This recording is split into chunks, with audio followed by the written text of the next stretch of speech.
dan suspensi. Adapun alat-alat dan bahan yang diperlukan, yaitu yang pertama adalah alat. Alat yang diperlukan yaitu flash HP atau bisa saja senter. Kemudian yang kedua yaitu gelas 1, gelas 2, dan gelas 3. Kemudian yang ketiga adalah sendok sebagai pengaduk. Kemudian bahan yang diperlukan yaitu yang pertama adalah gula, yang kedua susu bubuk, yang ketiga adalah kopi bubuk. Kopi, susu, dan gula adalah sebagai zat pelarut. Kemudian bahan yang kedua yaitu air sebagai pelarut. Percobaan yang pertama yaitu gula dengan air.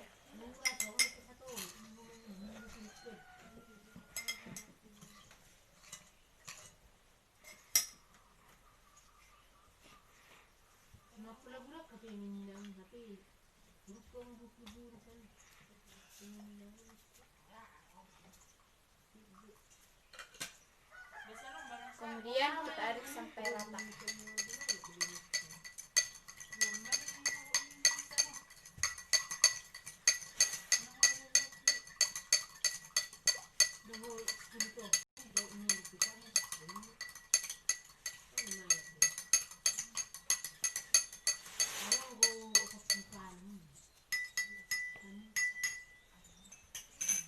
Kemudian percobaan yang kedua yaitu susu bubuk dengan air.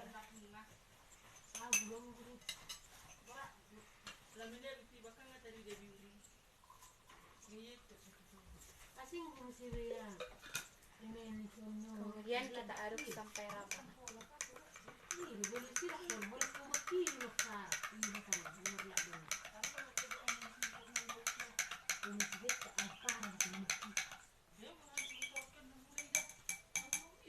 Kemudian yang ketiga yaitu kopi bubuk dengan air.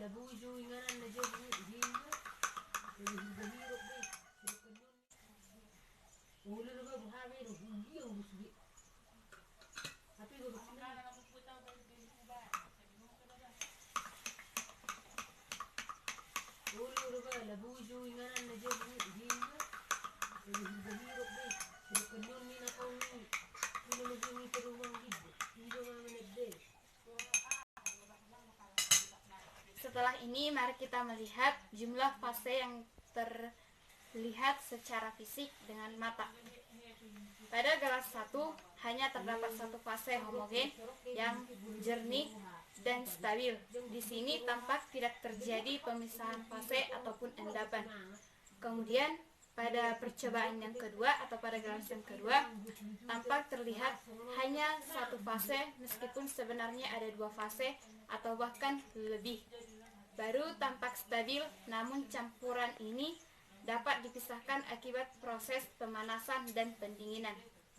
Kemudian pada percobaan yang ketiga yaitu pada gelas ketiga terlihat nyata terdiri dari dua fase heterogen yang terpisah secara perlahan dan tampak stabil. Setelah melihat pemisahan fase dan kestabilannya, mari kita melihat efek Tyndall yang ditimbulkan. Kita mulai dari gelas yang pertama, yaitu campuran antara gula dengan air.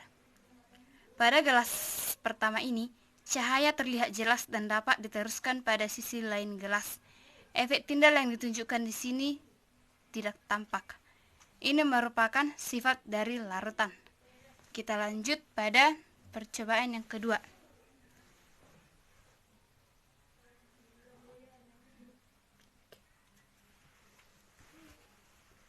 Pada gelas kedua ini yaitu larutan antara susu bubuk dengan air. Pada gelas ini, cahaya tidak dapat diteruskan menembus sisi lain gelas, melainkan dibiaskan ke segala arah oleh partikel yang terlihat tampak sebagai titik-titik terang. Ini adalah koloid. Kemudian kita lanjutkan kepada gelas yang ketiga. Gelas yang ketiga ini adalah campuran antara kopi bubuk dengan air. Pada gelas ini, cahaya dari senter tidak dapat dilewatkan pada sisi lain gelas. Ini merupakan ciri dari suspensi. Dari percobaan tersebut dapat disimpulkan bahwa campuran antara gula dengan air adalah larutan, campuran antara susu dengan air adalah koloid, dan campuran antara kopi bubuk dengan air adalah suspensi. Selain dari ini, ada lagi contoh yang lain dari larutan, seperti larutan garam dengan air, dan contoh lain dari koloid yaitu agar-agar dengan air, oli dengan air. Dan kemudian contoh lain dari suspensi yaitu larutan antara tepung dengan air. Sekian yang dapat saya sampaikan, Bu. Jika ada kesalahan mohon dimaafkan. Terima kasih.